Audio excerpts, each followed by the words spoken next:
Lost Art of Fishing Stories, written by Andrew Cox. Get your copy today. Go to Amazon and search The Lost Art of Fishing Stories.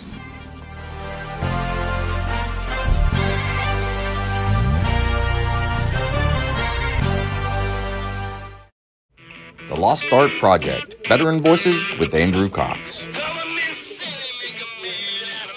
Preserving history, one veteran story at a time. Marine Corps League and Till Valhalla Project Ambassador. Thanks for tuning in to the podcast that's given a voice to our veterans. The Lost Art Project, Veteran Voices with Andrew Cox. Hello, my friends, and welcome back to the Lost Art Project's Veterans Voices. Today, I think you're going to enjoy it. Why? Because we have a fireside chat with the crew. And I, again, didn't hit the thing, but that's okay. You guys just hang out with me, all right? It sounds good. But if you're enjoying these podcasts, make sure that you're going to the website. That's the lostart.podbean.com. Go check us out, see what we're all about. There's a couple ways you can help support us. You can go in there, you can do a one-time donation, you can become a patron with a monthly donation. You can also purchase some merchandise, or you can advertise your business right here on the podcast. A big shout out to the Till Valhalla Project out there doing amazing things. I'm telling you guys, you all need to go check them out if you have not already done so. And even if you have done so, go back and check them out. That's what I keep saying. But you can find them at tillvalhallaproject.com.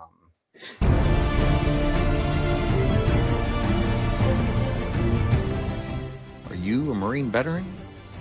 Are you missing that bond you had on active duty? Then I have a place for you. Join the only congressionally chartered Marine Corps Veteran Service Organization, the Marine Corps League. Get that brother and sisterhood back in your life. Become one of the fewer, the prouder, a Marine Corps League member.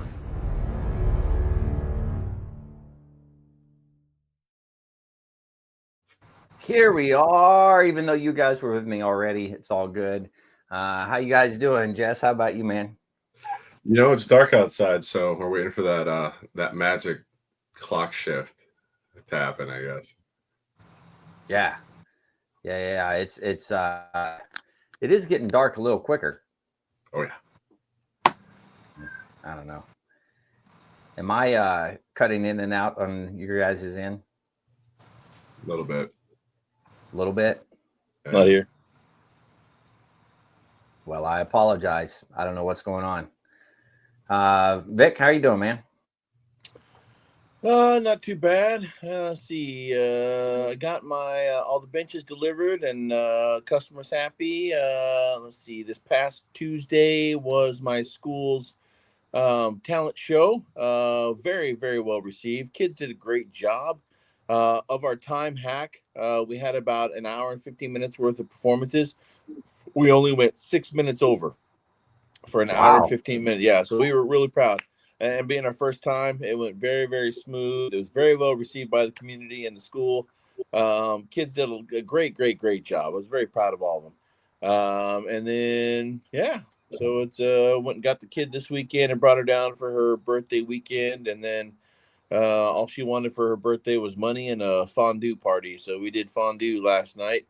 Had a pretty good turnout. Had like 15 or 18 kids in the house at one point. And so, yeah. Took her back to school today and just kind of been like doing laundry and lazing around and all that stuff.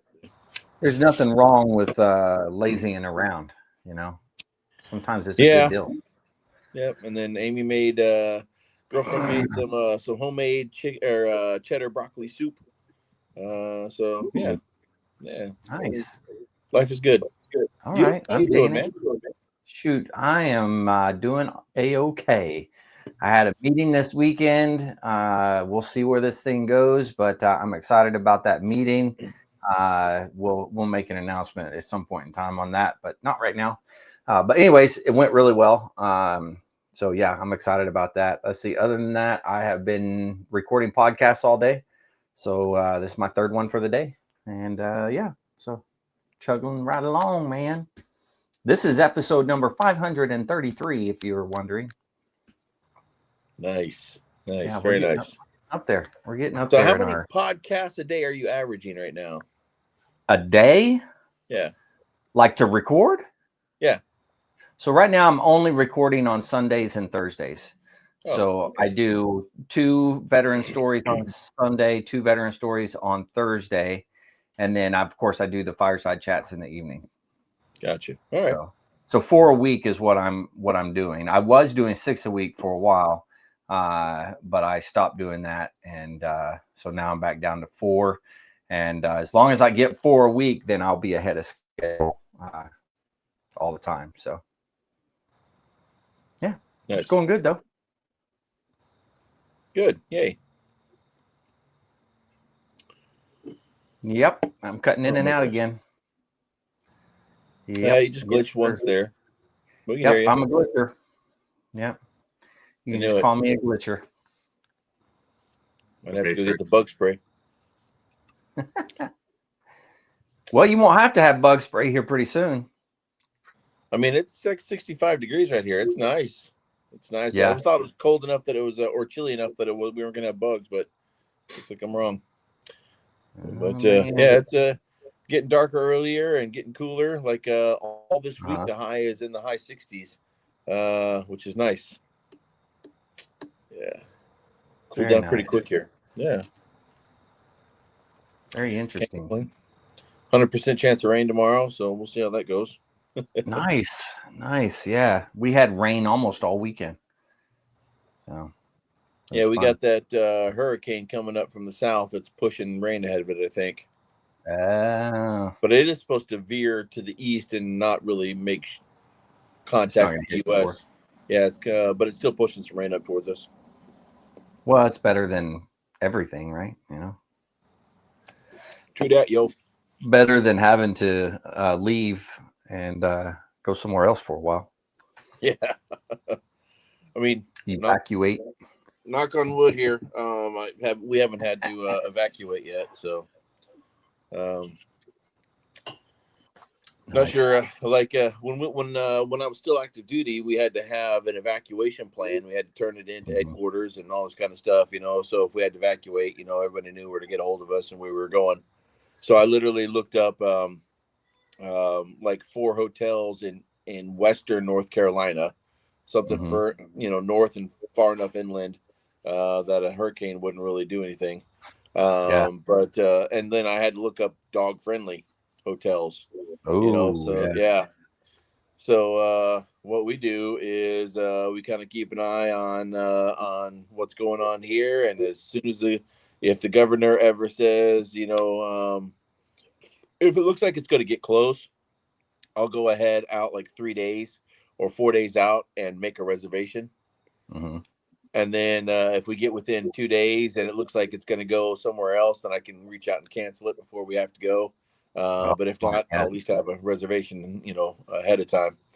But we haven't even gotten that close yet. This season's been real lucky, if you want to call it that. I mean, but like everything that was coming this way didn't even make contact with the coast. It just kept going east out into the ocean. So we've been lucky this year. Yeah, well, that's good. Yeah, nothing wrong with that for sure. Can't complain. Yeah, exactly. Well, shoot. What do you guys? What do you want to talk about first, huh? I got to pull up my thingy. I can't remember what all I sent. Yeah, I think you only sent 1 or 2. 2. You sent out 2. Yeah, but the one had a it was had 3 different things on it. Oh, did I miss that? But I can't find it. Yeah, I'm lost. One had 3 different things. Yeah, it was 3 different topics. It was on one thing. Did you guys get that? Yeah, I did see that. All right, what's the first topic there? Veteran wellness, pain management. Pain management, yeah. And you know what I think is cool is it looks like they might be moving into that alternative pain management type stuff instead of just throwing a bunch of meds at you, which would be fantastic. So I've talked to several veterans that have gone and done. There's some sort of shot that they can get, and then there's like light therapy, and there's horse therapy, and there's so many different things out there. It's ridiculous. And of course, you got the pot, right? Everybody wants the pot, but what do you guys think about that stuff? Hey, if it works, use it. You know, every one of these situations is unique and individual. Yeah. You put 5 guys or girls with the same exact, disease or condition. They're going to need 5 different pain management and or diagnosis or whatever treatment plan. It's because everybody's different, everybody's unique. Mm-hmm. You could probably all start at the same place. Okay, if everybody has this condition, this is where you start treatment. Okay, this Right. doesn't work, go to that. This doesn't work, go to that. This doesn't work, go to, okay, what about this and that? And then from that, it just everyone starts at the same place, but eventually you branch out into what works for you. And a lot of times it's the process of elimination. What doesn't work? Okay, well, that doesn't work, get rid of that. And it's and that's why one of our good friends is a nurse practitioner, and she says literally that's why they call it practicing medicine. It's not an exact science. It's not, because everybody is unique. Everybody responds differently to different drugs or different treatments. So that's why you practice medicine. Yeah. So that's a good point, man. I like how you put it, practicing medicine, because that's what it is. Yeah, and it's you never know. Back in when it's like, oh, ivermectin, no, nobody's allowed to have it. Can't have, no. Take it off the market. No. And I'm like, it's called practicing medicine. It may not work for one people or a group of people, but it works for several people. But that was very disappointing when people started coming out, it's like, no, you can't do this. No, you can't do that. And if you do that, we're going to take away your license. And because you're not doing it the way we said so, Yeah. Yeah. I don't know. I'm gonna say different on this, because science is science, and we are lucky. We got a very interesting research team up here in Sioux Falls, but they are doing genetic testing for us and figuring out what drugs work and what drugs don't. So they take your DNA profile and your genetics, figure out that you're susceptible to certain things earlier on, but they can also start saying that this drug is not going to work like it will for somebody else because it's genetic and you're not predisposed to have the same results. So I understand the practicing medicine piece, because I came up in a small town and the nearest doctor is 40 miles away. So there was a lot of homeopathic medicine, I guess you can say. Peroxide on cuts and packs and cold packs and heat and cold. But the same guys that worked their ass off on the ranches and farms back then, they might have a higher tolerance of pain. And it came up with just getting used to, this is what work looks like. And we weren't lifting heavy to lift heavy and setting PRs. We were lifting to make sure that we could get straw bales up and the hay mound at the end of the year. So they had functional strength. They lasted a lot longer than we are. And they ate the crap my grandpa ate. He'd have a steak and eggs until the day he died. Everything was butter and everything, but he lasted till 99. So there's genetics, and there's also functional strength training. So when you do one thing only, and I'm hitting bench, or if I'm hitting squats and I'm wondering why my back is in pieces and my knees are blown out, because I'm gym strong, not functional fitness strong. And how much is actually talking about pain over the years, because it all catches up to you sooner or later. So it might be us not doing the smartest things when we're younger, and it all catches up at a certain point, and that pain starts stacking. So, and consistency. We're not consistent with a lot of things we do. What's the newest fad? How much is that messing us up? When weight fluctuates between newest fad diet, I'm only going to do protein diets and functional fitness. Yep. It's Farm Kid Fitness Program. exactly right. I mean, I had physical fitness as a kid because I was out walking every day, and I was doing farmer lifts every day because I had 5-gallon buckets of corn to feed calves. Yeah. That was how it worked. So, but I wasn't lifting heavy bench, and I wasn't doing like heavy lifts on the legs, and my knees are still intact, and my ankles are somewhat all right, and my back's a little tweaked because I wasn't carrying 50, 60, 100 pounds on it as a kid. That's just stupid. But my backpack that had it was probably at least 25, 30 pounds with all that Dungeons and Dragons stuff in it. I mean, that's pretty functional, I think, you know. I would agree. I mean, the dice alone was at least 30 pounds. Yeah, you had so many dice, it was ridiculous. But I also rode my bike to school and all that kind of stuff in the morning and all that, you know. Yeah, you did. Kids don't do anymore. But it's core fitness. It's core strength. Yeah. Yeah. Yep. And it's not, you don't look like an orange on a toothpick walking down the street because, I mean, everything's up top because you want to look swole, and then you had stick legs too. Never skip leg day. Yes. Well, it was always like. So, I mean, do you think? Jess, you kind of took a different tack than I did on this. So, I'll be interested to hear your opinion. Do you think that America is over medicated? I mean, when you're talking about your company up there that is now like basically designer drugs specific for targeted to an individual. When you start talking about ivermectin, I mean, that is going to work for somebody, but it might not work for somebody else. And there's genetic positions for it. But is it more of an art or more of a science? I think they're taking the science tack instead of the art tack. I mean, there's a lot of things we took out of the vet cabinet as kids just because we knew it worked on cattle. We knew it worked on like iodine. I mean, we had a lot of stuff in the vet cabinet we used for calves and lambs and all the other livestock we had. And I remember getting stitches from my aunts because it was a functional skill back then. So was I over medicated as a kid? No, it just wasn't there because medicine. I'm talking about today. Today? Yes, I know we're over medicated today. Our first response is it's easier to prescribe, and I think honestly it's the numbers. The numbers are crushing. When we start talking about a doctor coming through and they have a certain amount of time, and there's a formula they use from the algorithm, how long they can spend per patient, and they just rattle them throughout the course of the day.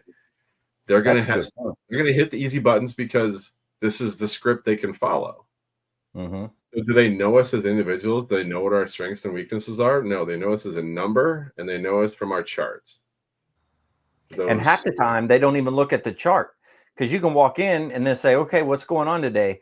And you're like, man, one, I called in and said exactly what it was. Two, you have my charts with everything there, but you don't take a time to actually look at it. You know, what's the point in having a chart if you don't look at it? I was low on potassium, and they prescribed me potassium pills. I'm like, how about I just eat more bananas and I can change my diet a little bit. Yeah. And I'll come right back to where I need to be and taking these like potassium horse pills that are they're gross. But agreed. I mean, the first response is here's a pill, here's a pill, here's a pill. When you start going down this, it becomes repetitious.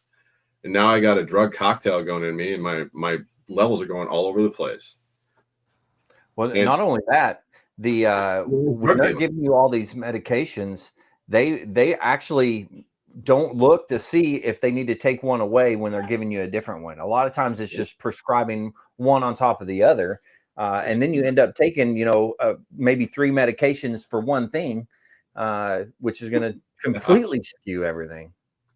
And that's why pharmacy is a doctorate nowadays instead of, hey, this is good for you. And I mean, vitamin M. We all came up with vitamin M, 800 milligram orange tablets. I mean, my knees are stiff today. Well, here's vitamin M. Well, how about I just don't, do that today? Because I guess that's long-term liver problems. I mean, how many guys' livers are shot out? Because, I mean, we're down in 69 milligrams of Motrin, and we don't even blink because that's what we're used to. And you come out on the other side, and they're used to prescribing those horse pills to themselves. I mean, I think there's a video out there that watches some civilian watches like down like 2 800 milligram tablets of Motrin, and they're like, how much is that? It's like normal, and they're just like that's half the bottle. So it might be us. It might be we're not doing the best things to ourselves at an early age, and we just develop a bad habit of self-medication. Well, I don't think it's just us developing a bad habit. Oh, Pharmaceuticals is a $1 trillion industry. Well, that is they incentivize doctors to prescribe medication. One of the very few countries in the world that still advertises prescription drugs. Yeah, so like I don't know. I definitely see the landscape as being weighted against us. When it comes to pharmaceuticals. As bad as it is for vets, it's even worse for kids. Yeah. So, I mean, there's I don't know if you guys are tracking what the recruiter's going through, but I mean, Genesis out there smoking most of their contacts. Yeah. We got away with coming in. Crazy. Well, we got away with coming in. Most of the vets out there were not even eligible to join today because of Genesis. And it's all being tracked through their database and through their tracking software. So they do a background check on a kid for drugs. I mean, if I take my kid in for ADHD meds or whatever it is, that might not be even eligible to join the military at this stage. Where do you find these homeschool and somewhere, who don't believe in medicine, I guess. I don't know. Because those that don't even go get their shots and living out in the middle of nowhere. Yeah. So I think medicine is, tear it up. Cat fight. What are you doing, man? Cat fight. Is that what that was? Oh, yeah. Dang. But you start talking about maybe there's probably better options out there. I know there's better options out there. Yeah. I mean, chiropractors are doing a thing. Maybe it's an alignment. Maybe it's not. Maybe if my back hurts, maybe I just need an alignment. Maybe I don't need like muscle relaxants and a shot. And there is an art to chiropractors as well, because I've had some incredible chiropractors and helped with my headaches and different things like that. Right. And then I went to a guy when we were at School of Music there, and I went down to the doc, and he was a chiropractor. And man, that dude, I was hurting way worse walking out than I was walking in. I mean, it was horrible. And I was like, I'm never going back, or at least not to that person. So I started going somewhere else. It's a cat battle for the cigar of the night. Yeah, you didn't say your cigar. We didn't go around. I'm not smoking one tonight. You're not smoking one? No, I'm not taking a break. I'm not exactly feeling 100% right now, so I'm like, I'll put off the cigar for another night. Well, I mean, you're drinking a Coke there. I mean, that's hilarious because we're talking about medicine. Coke used to have cocaine in it. I mean, all the crap we used to drink. This is Coke Zero. I mean, there's nothing in this. This is no cocaine. It's pure cocaine. Medicine aspartame is fine for you. It's fine, But over time, I mean, you look at the history of our medicine side. I mean, laudanum and opiates and all these other things. That's our go-to. We've been doing this for generations. Yeah. Let me bleed you because you have the evil spirits in you. I mean, that was medicine back in the 1700s. I mean, leeches, they were a thing. I mean, is there a magic button to fix ailments? No. But when you start looking at the holistic piece, there's going to be probably better answers than just medication. Do you think that as an individual, if I walk in and I say, hey, this is how I'm feeling, whatever, and I say this medication that you give me is not working, and I'm telling the doctors different things, how many of the doctors are going to pay attention to it and go, oh, okay, Well, they should all. Drug-seeking behavior, and enough people in the medical field know exactly what those things. When somebody comes in saying a certain thing, drug-seeking behavior, they're looking for this, and this is not really a symptom. It's just they want to have this high on the other side. So is there a right answer? I think that we've got the mentality now that we need medicine to make us feel better. And a lot of it might not be a medical result. We need chemicals to do better. Yeah. So how many just have a caffeine addiction or a nicotine addiction? I mean, IOC, idiot, infantry officer course, we used to call it idiots on Copenhagen. I mean, they were all Copenhagened out by the time we got to us. They're all nicotine kids. Yeah. That's true. Yeah. That's true. You didn't have it when you got it. You didn't get it when you got there, but you sure as hell had it on the way on the side. I mean, in the 90s, not many of us coming out of the infantry did not have some type of nicotine addiction. That was just how it worked. If you didn't dip, you smoked or you chewed. And now we got Zen. So, I mean, ask these kids, how many kids are on Zen these days? Oh my God. I'm sure there's, well, even if they up the age to 21, but do you think that's going to stop kids from doing it? No, it never has, never will. I mean, I think kids that were 10 and 12 that were out there dipping. Yeah. So we're a chemical society. Yeah. I mean, they could hit between the eyes. I mean, we get it pumped into us all the time. Like side effects include like dizziness, suicide, and anal leakage. I mean, just these terms at the end of these drug commercials. Like, what is going on? That is one of my favorites, though. I mean, I'm gonna be bleeding out of my ass because my leg just jumps magically. Whatever. I mean, I think the side effects might be worse than the actual problem. I mean, that's what I'm saying. All what it's supposed to be, but sometimes, like, I think I'll just deal with it. But that's good stuff. Change your socks, drink water. I mean, come on, you got the cure right there, man. Hey, let's talk a little bit. The next article, if you all don't mind, was about veterans in civic and political type stuff. You know, there's so many veterans nowadays that are polarized. It's absolutely crazy. Yeah. What was the article? You know, sorry. You know, like I guess one of the ones you sent out was a video of somebody saying, if you're a big fat general and you don't want a PT, then get out. You know, take your walking papers and go. You know, if you're wringing your, I think the article was like, if you're wringing your hands, maybe it's time for you to go. You know, all these whining generals that are starting to drop their papers and getting very vocal about it as to why they're leaving. You know, okay, great, but that's the military. If you don't like the commander in chief, get your papers and go. You know, that is true. But I mean, but if you're going to stick around, you have to follow orders. Period. At the end. Yeah. Yeah. Now, I'm assuming that general officers, man, I wish we had our resident general on here, but general officers, they're specifically selected and appointed by Congress, right? I think all officers are approved by Congress. Yeah, maybe generals. Yeah, generals. Yeah. But I thought there was something special specifically to general officers. I could be wrong. I don't know. Yeah, they have to go through confirmation hearings. Oh, okay. They have the potential to go through confirmation hearings. I think through the Senate. Okay, that makes sense. That's where Tommy Tuberville was like from Alabama was like holding up confirmations or appointments. I remember that.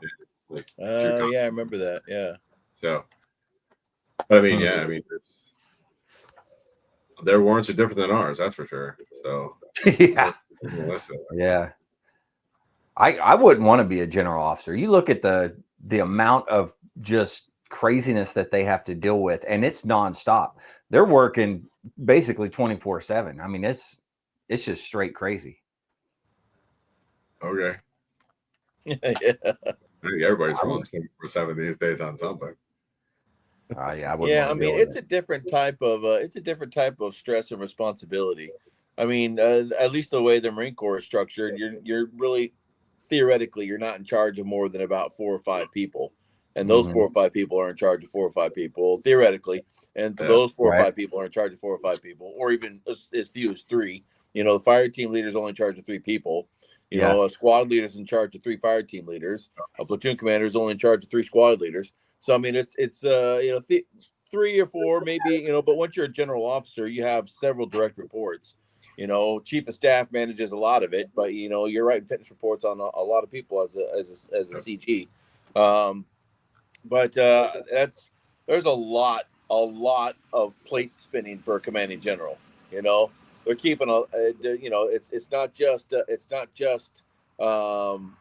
combat. Especially when they're on their command tour. They're all the operations on base, facilities on base. All the things, as well as all the units on base and lieutenant commands and blah blah blah blah. And nobody's ever happy. And of course, everyone's always mad. I mean, your job as a CG is to offend the least amount of people. I think, it's that's a good way of putting it. That's when you get up that high in anything. You're never going to make everybody happy. You just try to offend the least amount of people. And sometimes personalities clash because when you're CG, most of your every command is personality driven. That's true. You get your fitness report from your senior and says, "Hey, do these things." Okay, I get to do it the way I want because I'm a commanding general. So it's all personality driven. So and sometimes personalities. Think back to throughout history and the different general officers that I guess bucked the system, if you will, and fought back, right? Like Patton. Patton was one that was like, "Yeah, I'm not going to be I'm not going to let them push me around or whatever. I'm going to do it my way." There tons of different general officers like that. Yep. Yeah, push around. He's staying and doing 2 different things. He got benched too. He can't be rolling around Sicily slapping kids and then expecting that to have repercussions. True. Yeah. He wasn't part of Normandy. He had to wait because their actions have consequences. Yeah. That is very true. Yeah. Yep. I mean, he also advocated going into Russia with German troops right at the end of World War II. It was like, all right, let's just keep going to Moscow. And they're like, hold your horses. Pulled for trying to drop nukes in China or North Korea. I mean, civil leadership. Yeah, like Vic was saying, you can't get away with everything. Everybody works for somebody, and there's the buck stops somewhere. Oh yeah, absolutely. Responsibility. If somebody screwed up on my team, I'm gonna take the team. If I'm the team leader, I'm gonna take the hit. What sucks with these generals is or any type of command, the buck's got to stop somewhere. Mm-hmm. That change of command without the band, that was like a big thing for a while. So yeah. Your relief is waiting pier side when one ship rams another or you run aground. Consequences get more dramatic the longer you stick around. That is a true statement. Yeah. So, but you're talking about political engagement. We wear our political allegiances like jerseys, and I think that's kind of where we're missing the point. Like our favorite football team, and I don't think that's how we're supposed to look at government. That's a good point. You look around, everyone has some sort of political statement clothing item, right? Whether it's one side or the other doesn't matter, but there are tons of those out. And why are they there? Are they there just to stir the pot and get everybody worked up? Used to be tattoos did that. That's true. Do you ever watch American History X? And that was an amazing movie. Edward Norton Jr. goes into prison, white supremacists, the Nazis. Like, I flew the flag, so he takes his shirt off and you see the swastika. I really we just need to find our support system, and we're wearing certain items. Maybe we're looking for that tribe to be a part of, right? I think everybody's screaming for a tribe because everybody's trying to find connection. And sometimes any tribe will do, even if it's necessarily, not trying to get too in the weeds there, but I hate to say it, but somebody else who thinks like me, I can everything gets easier, right? Yeah. That's not That's a good point. I like having conversations with folks who don't agree with me, because I had a boss who say, if you're the smartest guy in the room, you're in the wrong room. So, and it's exactly right. So if everybody thinks like me in the room and saying exactly what I'm saying, I might not be in the right room. I'm just in an echo chamber. I mean, it doesn't matter what room I go into. I am not the smartest guy in the room. I can tell you that right now. So stop that. I can walk into a kindergarten room. Yep, I'm not the smartest one here. Yeah, I don't mean to go off on a tangent here, but like the America is polarized by politics, almost on a purposeful level. You know, I mean the way social media and legacy media have like really outdone themselves, and pushing people to one side or another. You can't have a middle ground opinion of something, or you can't have no opinion of something. You must have either a black or white opinion of something. And it's I don't know if it's going to get better before it gets worse. It's there are a lot of things at play that I don't even think we're privy to. I don't know. I mean, I was talking to a guy the other night that was like, absolutely, we're headed for a civil war. We're headed for a civil war. That right there. Hold on, Vic. And that's something that really bothers me, is because I don't think people know what that means. Yeah, I'd agree with that. Yeah, just like they don't know what calling Trump Hitler means. True. Exactly. Yeah. Stop. I think a lot of people are saying words they don't know what it means, and that really concerns me. Civil war, I think anybody who's done a tour in Afghanistan and Iraq knows what a civil war looks like. It's not pretty. Neighbor on neighbor. They're throwing words around that have very big meanings, and they're using it very lightly. So, oh no, they're using it absolutely purposefully. I think some people are. I think others are just either jumping on a bandwagon or, repeating somebody else's words. Not everybody I think is actually like that. I hope. Feel like it's a manifestation of frustration. They're so frustrated over the current system that they have to throw out big feeling words, to come across to something that matches the feeling that they don't understand. So they throw out things like Hitler and Marxism and fascism, and they throw out things like civil war because it just matches the anxiety and the confusion that they have about not understanding the landscape. Mm. Well, we also stop talking to each other too. We talk at each other. Yeah. Oh, that's a good point. And that's social media. You can do whatever you want on social media without repercussion. And you can yell and scream and but nothing happens. You can call people fascists, you can call people Hitler, and nothing happens. Burner try accounts, to use extreme situations to hold the message. Yep. Yeah, that's a good point. Yep. Dang. Exactly. Never let a good crisis go to waste. I'm sorry, I didn't mean to laugh at that.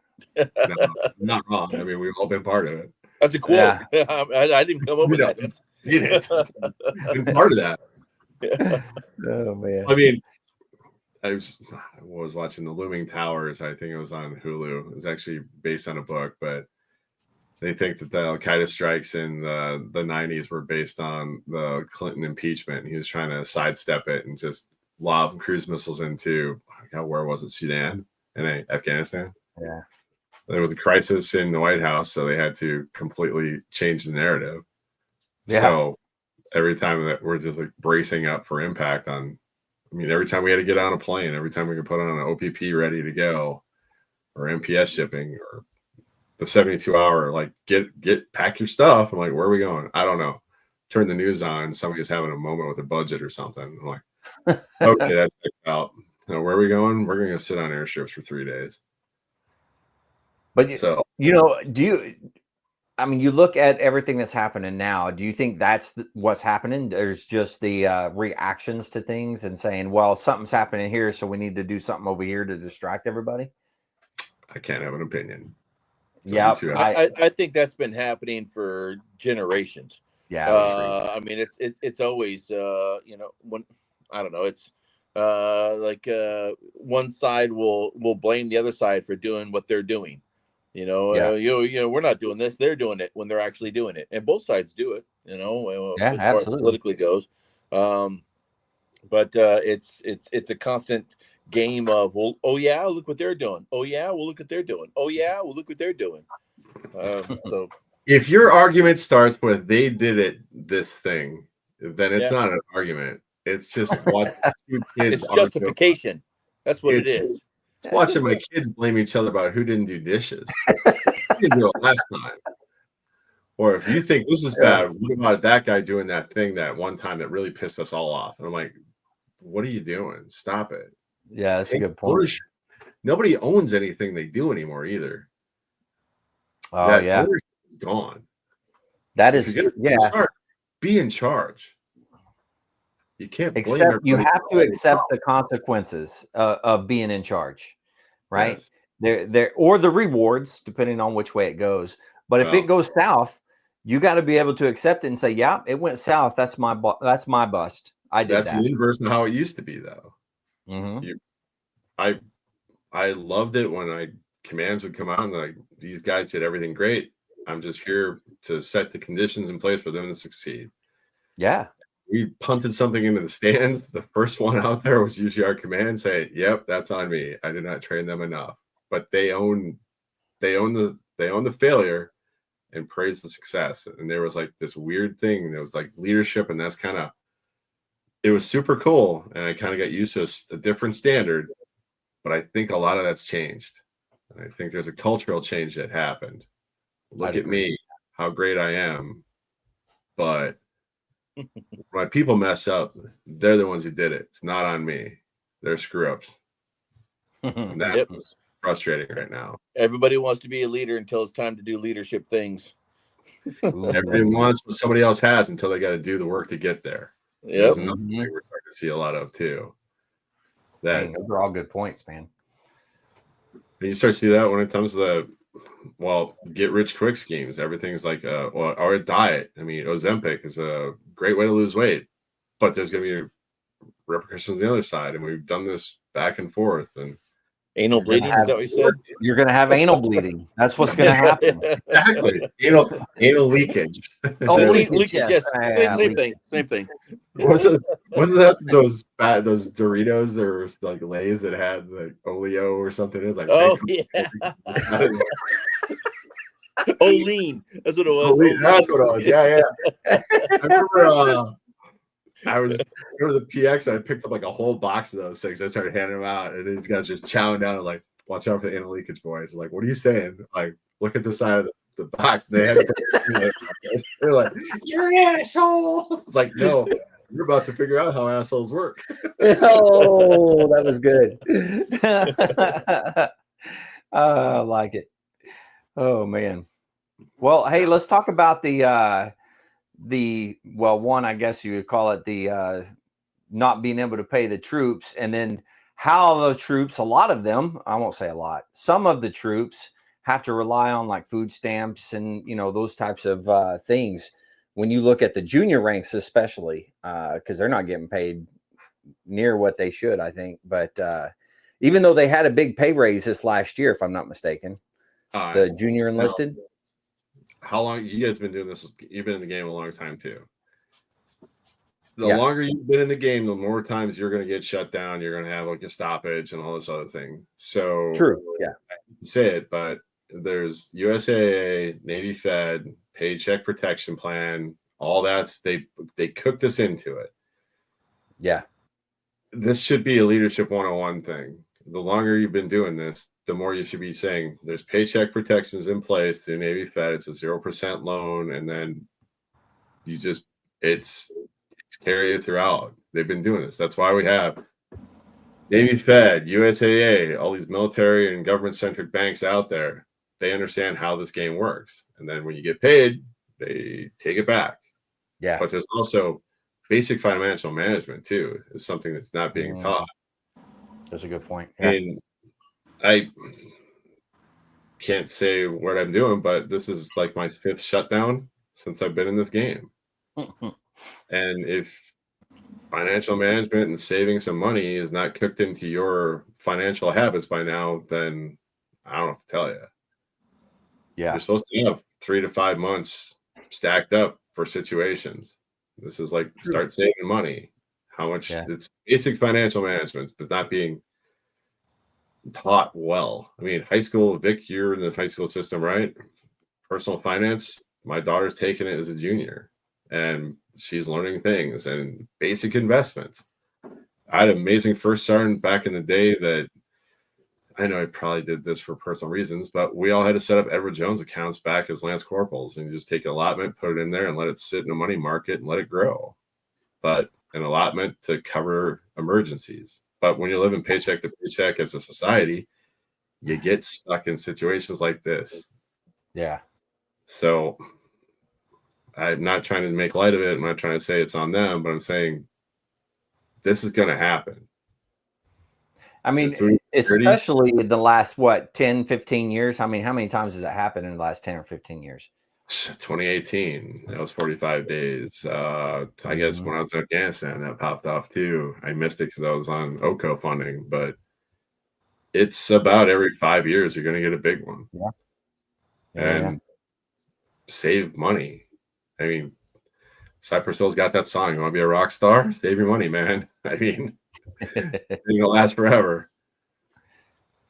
Very true. Make big purchases. Do you need a Mustang at 18 to 25% interest? Probably not. Are you going to look cool? Sure. Whoa, easy on the Mustangs, man. I'm taking that personal attack on the Mustang crowd because I have a Subaru and I've been like, I think when I bought a Subaru, my brother says, "You're much too young to be a lesbian, Jesse." I'm like, shut the fuck up. But like, whatever. It works and it runs and it's paid off. So live within your means. It's also the baller mentality. That you don't need all these tattoos. You don't need you don't need to be car poor. You don't need to live out in town when you have a room on a barracks room. You know, obviously guys running with too. I mean, all of that, it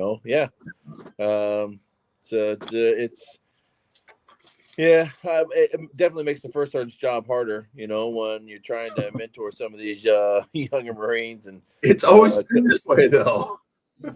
You're right. Yeah. They're either trying to buy, I don't know, maybe back when Mark was in the Marine Corps, everybody's trying to buy a horse instead of a car. But it was expensive, man. It was expensive. He's not even here to defend himself, man. Well, never tell you about the guy that we had for all right. So we had a 3-war vet and retired out in 29 Palms, and they World War II, Korea, Vietnam. Retired sergeant major. Him and his wife had come into like dining us in. You guys went to 29 Palms, like I know he did it, but he come in for like headquarters battalion and dining ins. And he was talking about how that comrades used to work, where they would back their truck into the back of the chow hall and they would get issued their food. They didn't have money to go out and buy stuff out in town. That's how comrades worked back when he was in. It was like, I looked at my wife like, oh my God, no. Like, here's your can of beans. Here's your, your ham. And there's new meaning to the word government cheese right there. Holy cow. Man, I'm a government cheese kid. That's probably why I'm a big boy. Yeah, hey, I love government cheese. That stuff's good, man. I don't care what anybody says. I don't know how the government came up with that, but it's good.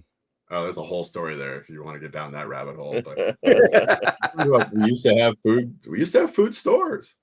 We used to have food that was ready to go, and it was part of it was the dairy industry almost completely went under. And so they're like buying milk. Best way to store milk for long term, make it into cheese. Best place to store cheese in caves across the Midwest. And then the 80s, Reagan's like, no, liquidate all the government cheese. That's why we got government cheese on everything back in the day. But that's That's the story of government cheese. But we don't have those stores like we used to. Our supply system is not built in that way. We don't build stockpiles. We have just in time supply systems now. Yeah. And we are just except for crude oil. Yeah. Yeah, well, there's that. So we're looking at this as like, I mean, you talk about food insecurity. Is it a food security problem or is it a logistics and supply problem? Hmm. I mean, I read a book in college on what was it? It was Surrender or Starve, and it was basically the Ethiopian famine. It wasn't necessarily a famine; it was the government starving its own people out who were not coming in line because there was a civil war going on at the time. So, is it necessarily food insecurity, or is it a supply problem?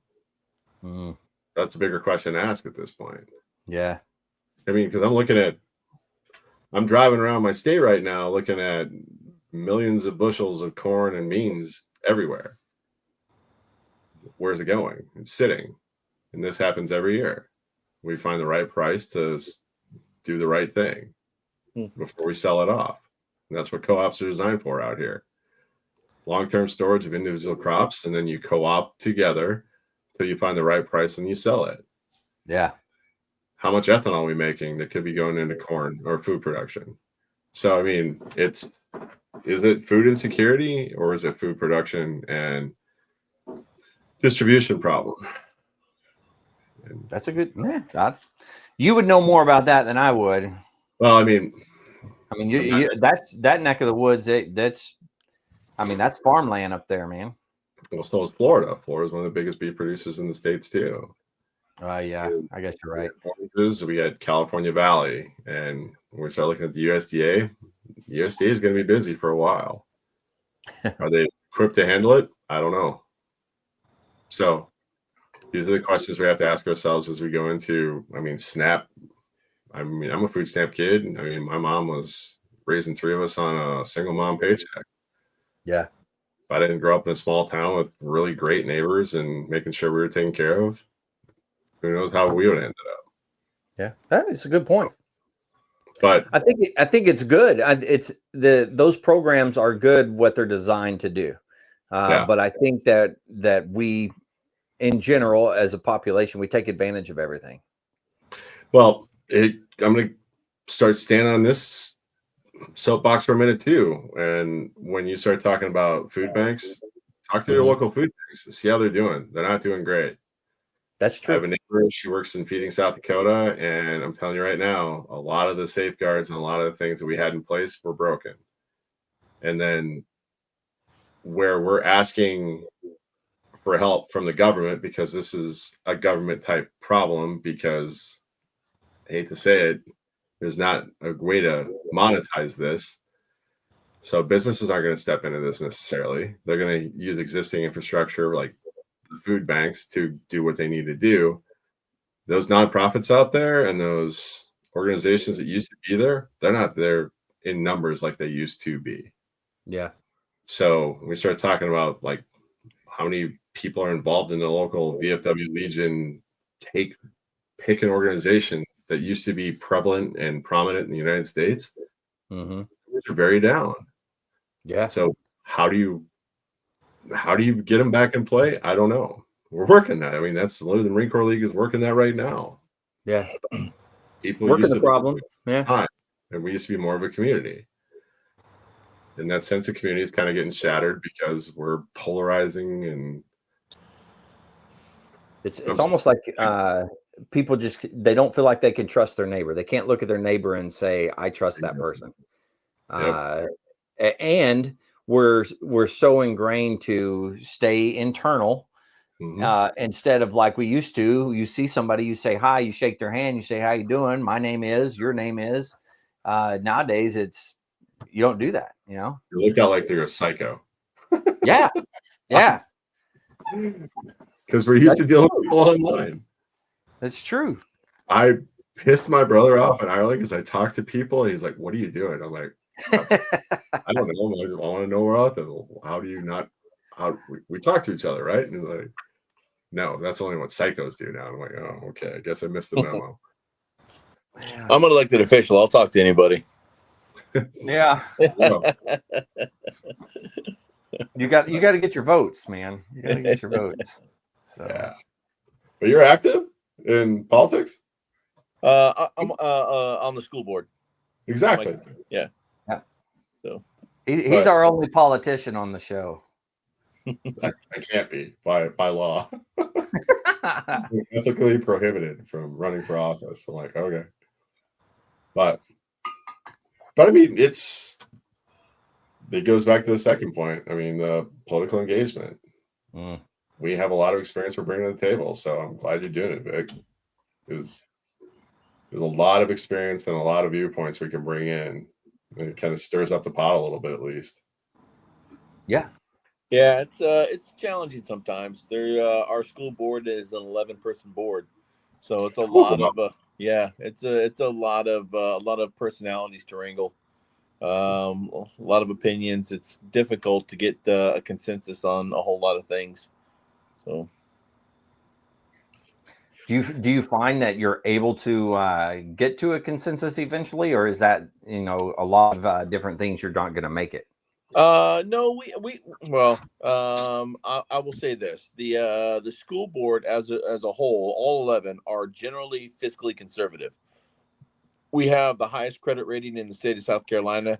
We're tied with one other school district for the highest credit rating in South Carolina.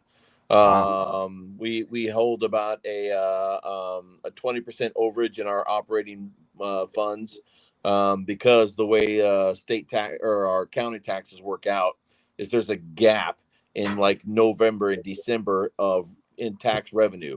We used to have to take out what they call a TAN, a tax anticipation note, to basically pay our teachers until the tax revenue started back over. But now we've gotten into place fiscally where we don't have to do that. We carry about a 20% overage, so that every year gets us through the that period. Now we don't have to have a TAN anymore. When it comes to other topics or issues, you can definitely tell the conservative liberal bias on the board. Basically it's 3 to 8 liberal conservative, and there's one or two that lean. They're close to center, but they lean left, or every now and then you can get them to vote right. But the majority of the board is a liberal board. So it's all those issues. It's tough sometimes to vote, knowing my vote is wasted. But I gotta vote my constituents, and I gotta vote my conscience. And I don't mind standing up for what I think I was voted in to do. By my constituents. So it's like the whole book issue, where we pulled 97 books off the shelf because they had lewd and sexual content on them. Graphic lewd and sexual content. And then all of a sudden we got these.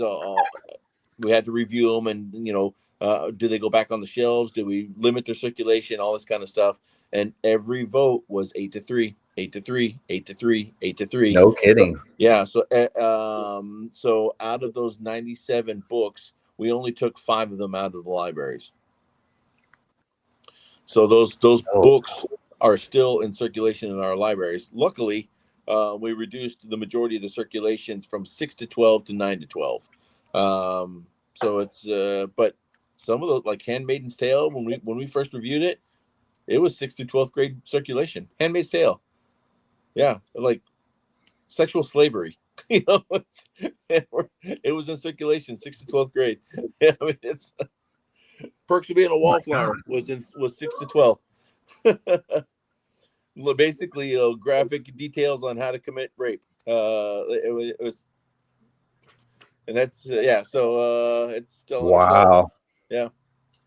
You know what's kind of funny, and it's not really funny, I guess I should say, but look at the military and how strict the military is when you're talking about you can't say certain things in front of the opposite sex. You can't, there's so many things that are off topic that you can't even bring up. But yet in school, sixth grade, I'm able to get one of these books and read through it. Yeah. Like- I mean, it was and we went through it over a year and a half period. We were constantly voting on these things. And then and now the state of South Carolina voted in state regulations 43 TAC 170 is what I think the number is.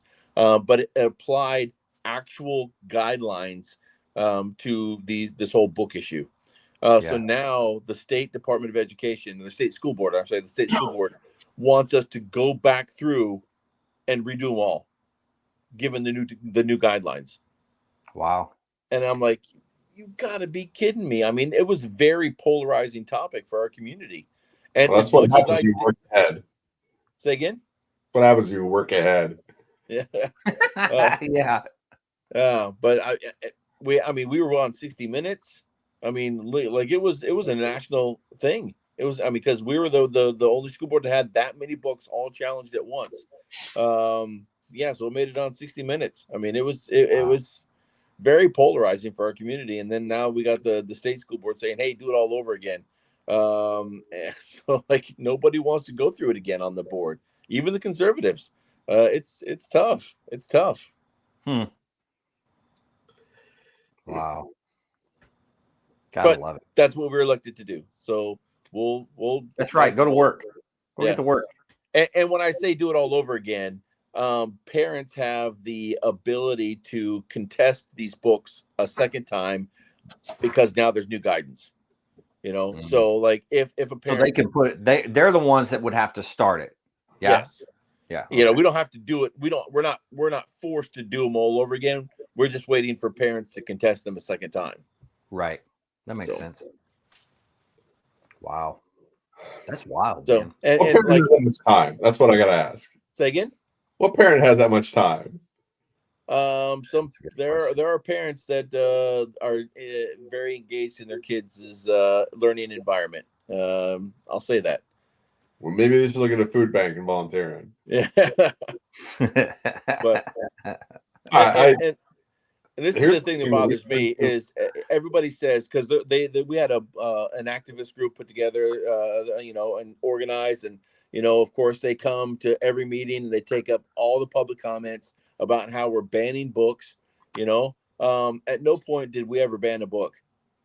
To ban something makes it illegal to possess, own, or distribute. A school district does not have the authority, the legal power to make something illegal to possess, own, or distribute. But we can review these books for academic relevance, and if they have done, we can take them off the shelves. But man, when I said that, I got eviscerated in public comments. It was How dare you speak the truth? Yeah. And we're not allowed to, like, when somebody says something in public comments, we're not allowed to respond because it turns into an argument. And so it's school board policy. We're not allowed to respond to public comments. But we had somebody come up and make public comments about, the Bible never killed anybody. and then later on in the school board meeting, one of the school board members talked about how the Bible never killed anybody, and I said, please explain the Crusades. Oh man. Eviscerated the next week in public comments. I was eviscerated by children. History's hard, man. History's hard. I know, right? So you're in South Carolina. So here's something that's kind of come up on our state, and it's problematic. School lunch bills. So I get a thing from the school all the time. My kid packs her lunch, but they cut them off in January here. So if you have a lunch bill deficit, they say, well, sorry, you can't eat today. So there's a group in town called Hungry Hearts, and they're amazing people, but they do like a fundraiser at the beginning of the year, and they raise a bunch of money to pay unpaid school lunch bills. But that's one of those, you talk about food insecurity, as well as like where politics, or there should be some type of government mechanism to pick up like food insecurity and make sure kids can have a school lunch, at least one decent meal a day. How does that become a politically polarizing? That's just neighbors looking out, community looking out for each other. So I mean, is it a You know, liberal agenda? here in our hometown, all the school lunches, every single one of them, all the food, whether it's breakfast or lunch, is free. Nobody Not has to pay for anything. We pay ours, and that can get real rough about January. Yeah, because they cut them off. You think about those. Well, even right now, right? If they're going to take away food stamps and stuff, right? You think about those kids that they're struggling to just get food on the table, and now they're going to have to go to school, and they don't have food at home. 2, they don't have money to pay for the food where they're at. You know. Yep. And it is a sticking point every year. And every year we look across the border in Minnesota who picked it up, and we call them communists. And I'm like, that used to be just taking care of our own. Let's not get crazy here, guys. Yeah. And then we have a decent sized Hispanic community too, and they're not going to basically even put their names on the records because there's a fear that names can get them pulled. So they don't want to have any type of government record saying this is what they're doing. So interesting. Yeah, it's going to be an interesting winter for us up here, especially in about January. Wow. But then I went to the school conferences the other night, and I was looking for a full strength soda because I was like, I don't drink soda anymore, but I'm like, I kind of want one right now. Everything was diet and everything was like reduced. I was like, I want a full strength, man. just give me a regular soda. I want a water. I want a full strength anything. Be a Dr. Pepper. Oh man, that's good. Whatever. But no, I mean, is that a school board issue? Is that a state issue? I don't know. Yeah, I don't know. But we can afford every new football helmet and pad and new field and buses. Interesting. And you're not wrong. Tennis. You're not wrong at all. Yeah, but all that stuff is boosters. It's all funded by boosters. Cool. Yeah. Money's money. And why can't the boosters spread load a little bit? Do we really need a turf field? Oh God, we're gonna start on that. Yeah, that just happened here in Bayonne not too long ago. Turf field. This is the first year they played on it. All right. I mean, if you win state, but your entire class fails out every year.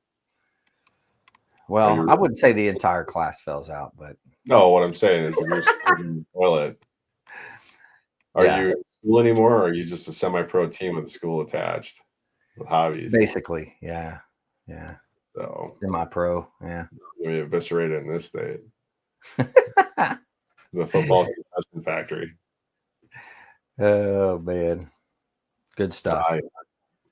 It's my way out with scholarship. I'm like, education is still education. Learn a couple things that might help with all.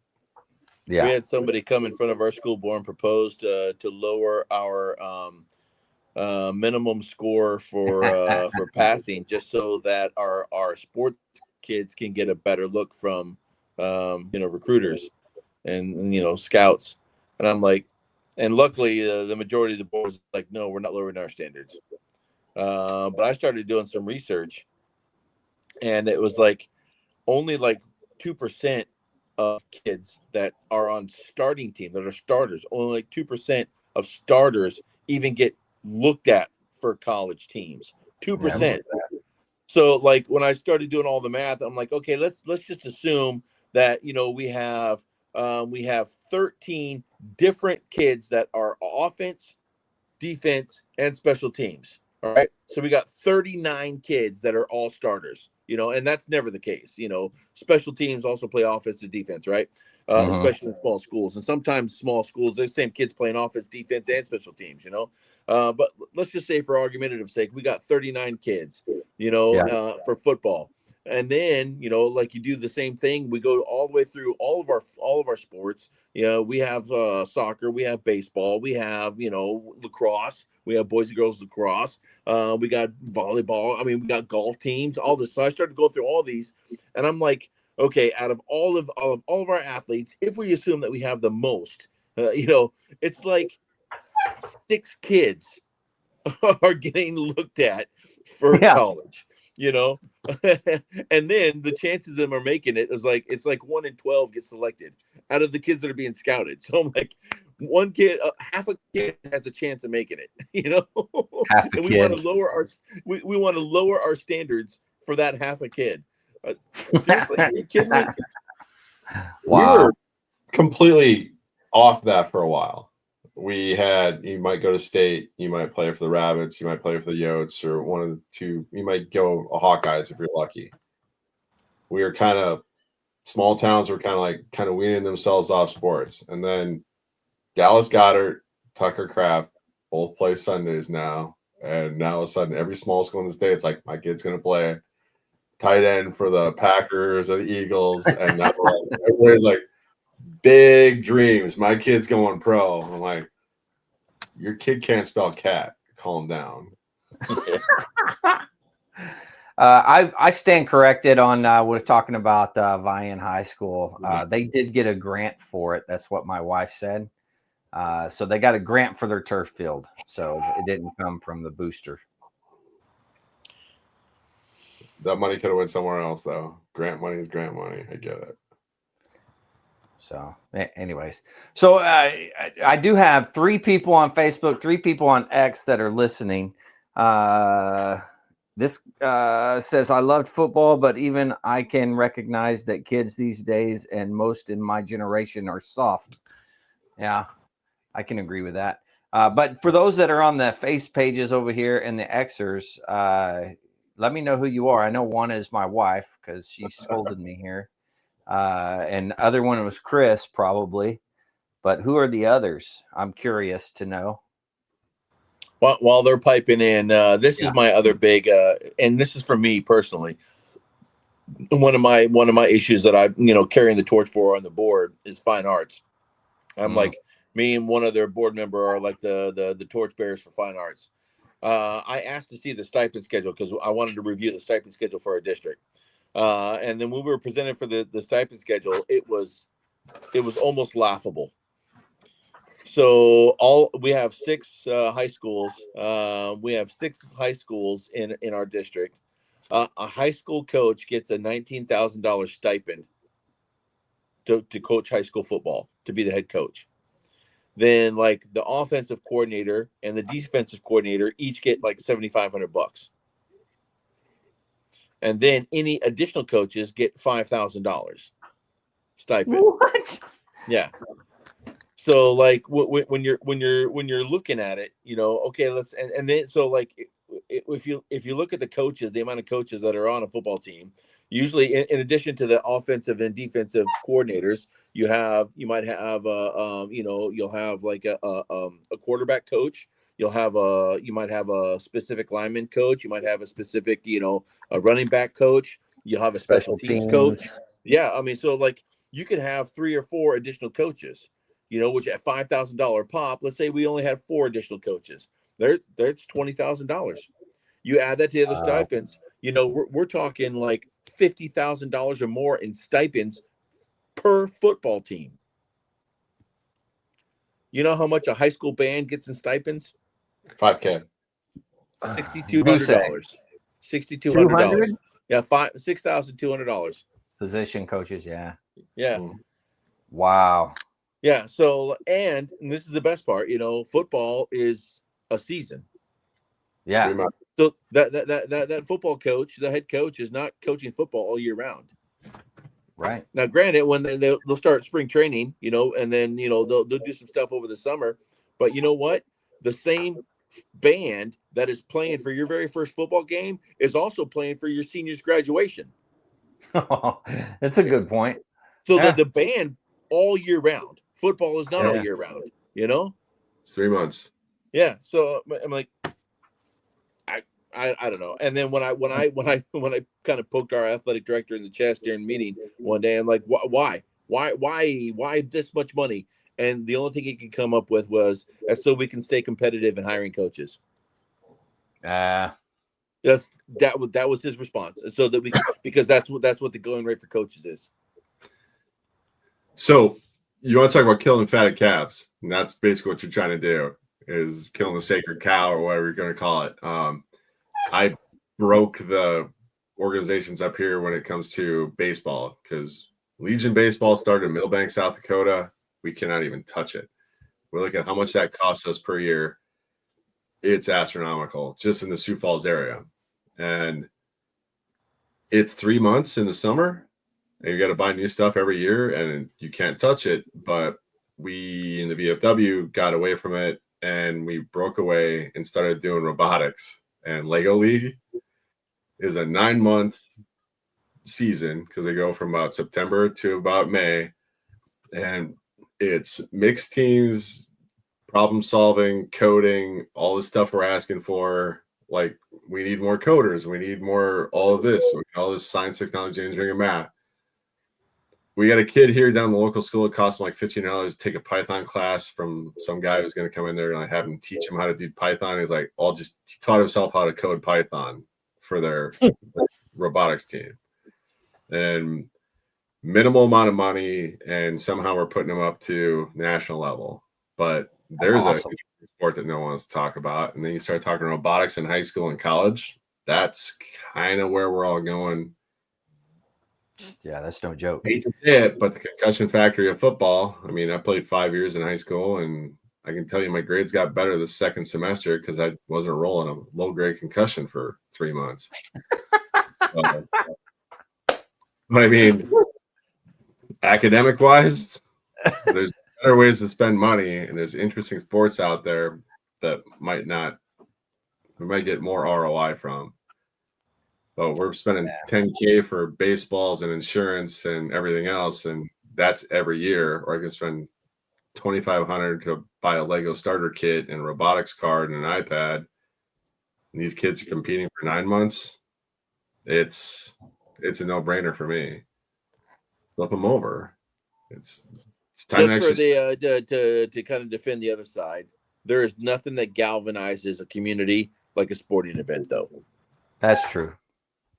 And as much as I hate to admit it, I would love to have the same crowd come to a concert that goes to a football game, but it's never going to happen. If they win. If they lose, nothing will tear more. If they don't win, you still get decent crowds. Well, at least here in Oklahoma, you do. Well, your neighbor's Texas.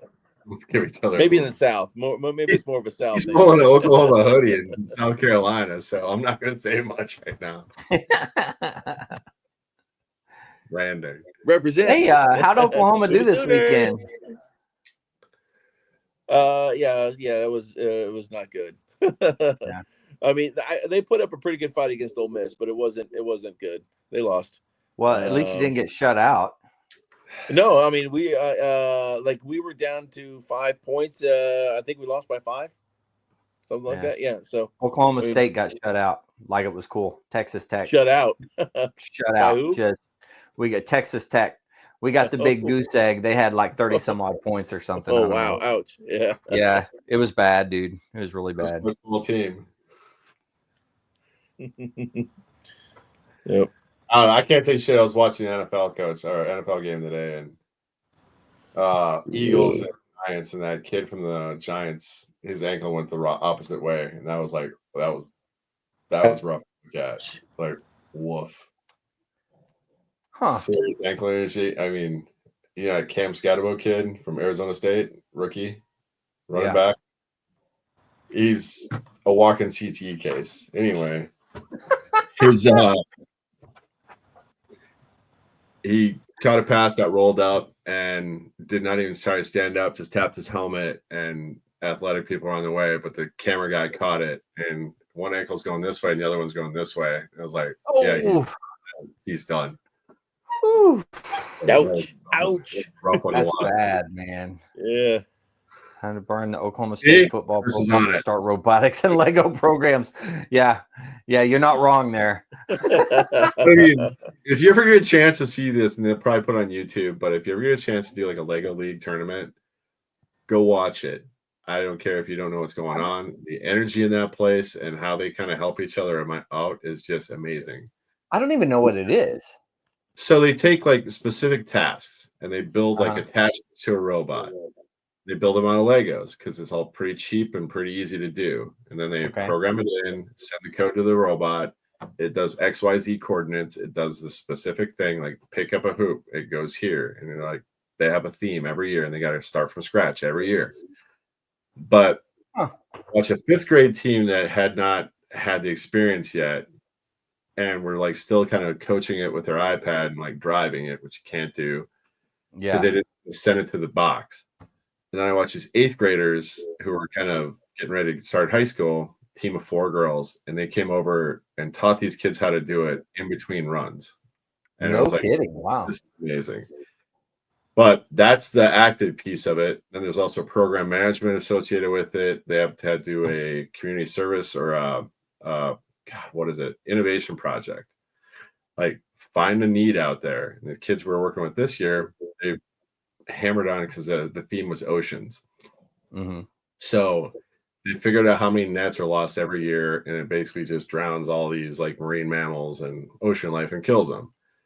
And they lose millions of dollars in nets every year on these drag lines or whatever. And they're like, all right, if we put a CO2 canister on this with a GPS beacon, as soon as it breaks the line to the ship or the boat that's dragging this line, it will activate the CO2 canisters and it'll float them with a GPS. And these kids are like, they're 6th, 7th, and 8th graders. I'm like, how'd you come up with this? But they got to present it. There's a whole, it's not just playing with Legos. So if you got Lego League in your area and you got a VSO or some type of organization that's looking for like a youth activity, Lego League in a heartbeat. That's really cool. But just watching them on the big screen and like figuring the stuff out as they go, and it's 9 months of them trying to figure stuff out, and it's pretty awesome. But if you got to first robotics in high school and then go to like Cal Poly, and there's a movie that's out about some guys who in Arizona at the school that was I can't remember the name of it, like Broken Parts or something like that, but yeah, they're competing as high schoolers against college kids. But wow, it's a thing, and it's also the future. If you start looking at this, I mean, 3D printing, that's true. Coding, that's true. But yeah, instead of sports, I'd recommend. Guys, thanks for coming on and doing this. I truly appreciate it. Do you guys got any words of wisdom for tonight? I think we gave. I always have words of wisdom. I don't know what we talk about. What? Real fast. I always hold on. All right, words of wisdom.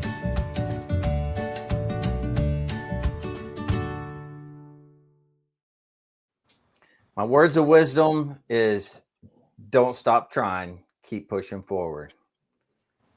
Yeah, that's my words of wisdom. Who wants to go first? Be yourself so the people looking for you can find you. Oh, that was good. Be yourself so others can find you. Is that what you said? Be yourself so the people looking for you can find you. Oh, man, that is good. I like that. Don't try to blend in. Just be yourself. Yeah. That's right. Be yourself. Jess, what do you got?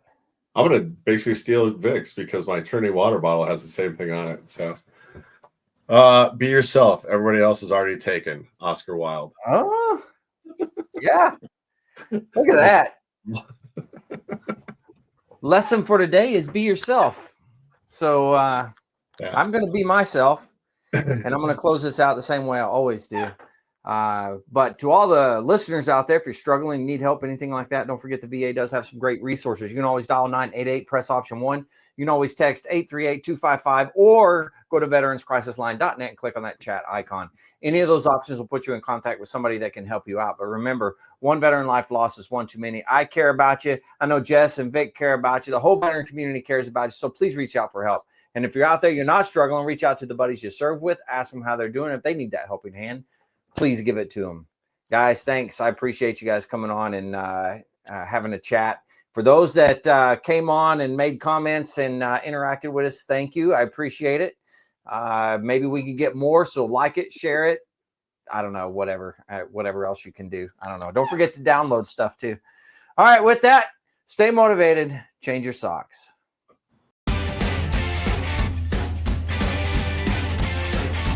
No more 22. Honor the journey and finish the fight.